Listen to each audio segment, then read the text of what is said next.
una coordinación política, repite, hay una vuelta a ese lenguaje, una vuelta a una situación muy complicada, una ofensiva norteamericana sobre la región en su conjunto.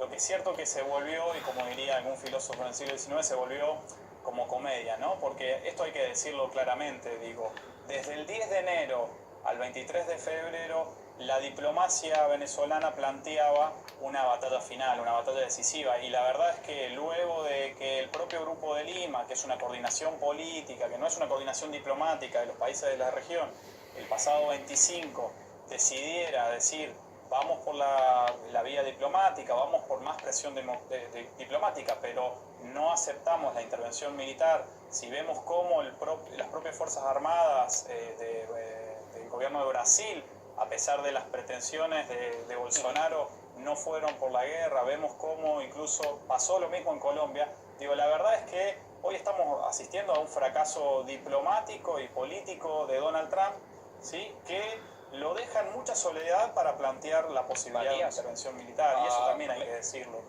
No es que la intervención militar no es posible, ¿no? Pero... Bueno, es lo que quería decir, que una intervención militar es lo que está, digamos, sobrevolando, Alex, pero lo que estamos viendo es que la diplomacia, algunos se la están poniendo como una bandera, pero fracasa. ¿Por qué no se utiliza el foro de Naciones Unidas y sí foros alternativos como es el de Lima, que también están teniendo desavenencias, como nos decía Matías? Porque lo que digan desde ciertos países europeos debe prevalecer sobre lo que haya elegido el pueblo venezolano o el referéndum constitucional que ha habido en Cuba, que ha rechazado la Secretaría de Estado de Estados Unidos. Bueno, Estados Unidos trata de sabotear y subvertir el orden internacional, destruir los fundamentos, los principios de Naciones Unidas, y lo hemos visto en los pasados años con la doctrina del right to protect, es decir, el derecho para proteger, que en realidad es un derecho de intervención. Y hemos escuchado en el Consejo de Seguridad ayer como el ministro de Asuntos Exteriores, Jorge Arreaza, defendió algo evidente, obvio, que es que las Naciones Unidas y el Consejo de Seguridad no son para aprobar nuevas guerras, no son para llevar a cabo una deflagración regional o incluso mundial. Y lo que pasa es que tendríamos que tener en perspectiva cuál ha sido el papel de Estados Unidos. En los años 70 Estados Unidos tiró una verdadera bomba atómica en Latinoamérica, y parece que sea algo que se ha olvidado. Esa bomba atómica se llama el Plan Cóndor. Decenas de miles de desaparecidos y de torturados y de asesinados, desde toda esa estrategia contrainsurreccional para evitar que los pueblos de Latinoamérica recuperen su dignidad y sus derechos. Entonces, esto es una dinámica que es básicamente la historia del siglo XX, esta relación de Estados Unidos con América Latina. Matías, me gustaría preguntar si estamos ante una nueva etapa, porque decía yo un poco que es una nueva página de una antigua historia, pero estamos viendo, como decía Alex, que los métodos se están perfeccionando, que se pueden utilizar otro tipo de argumentos, como estamos viendo, que es la presión a nivel diplomático, diciendo que es la comunidad internacional, toda la comunidad internacional, metiendo a tan solo países aliados en este saco, los que quieren presionar, incluso habiendo escuchado que existen todas las posibilidades encima de la mesa, que es más violencia, que es una intervención militar.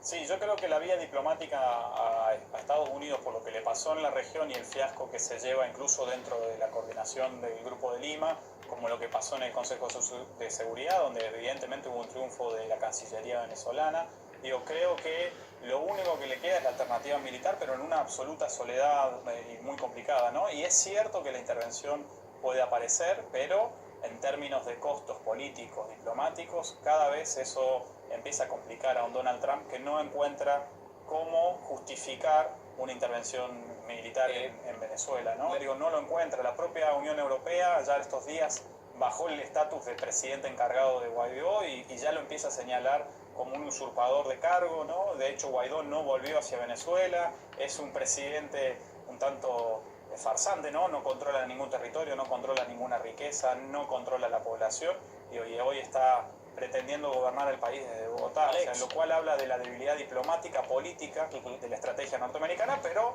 siempre latente la amenaza militar, ¿no?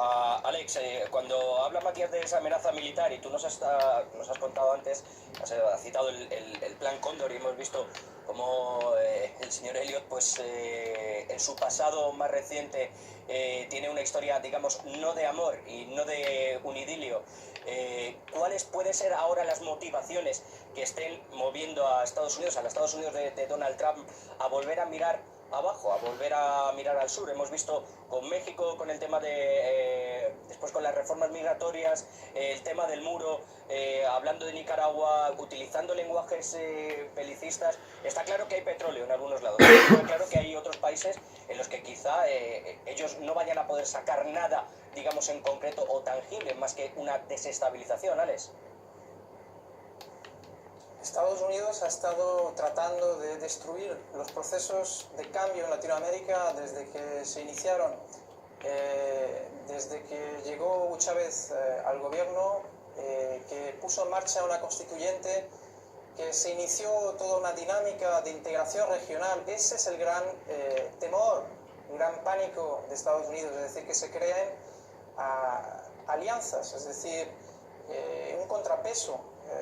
Y sabe muy bien Maduro, sabe muy bien Cuba, sabe muy bien Nicaragua, que su unidad, que su fuerza está en esa integración latinoamericana. Entonces, este es el peligro. Y ya en el pasado también, en el siglo XX lo vimos, cuando tanto Argentina como Brasil eran grandes países importantes que no podían irse de las manos a Estados Unidos. Entonces, Estados Unidos tiene intereses estratégicos, económicos, por los recursos que existen en Latinoamérica. Podemos hablar incluso del acuífero guaraní, pero podríamos hablar del coltán o de las materias raras, pero evidentemente el petróleo y también el control estratégico de las rutas. Es decir, Nicaragua tiene un proyecto de competencia del Canal de Panamá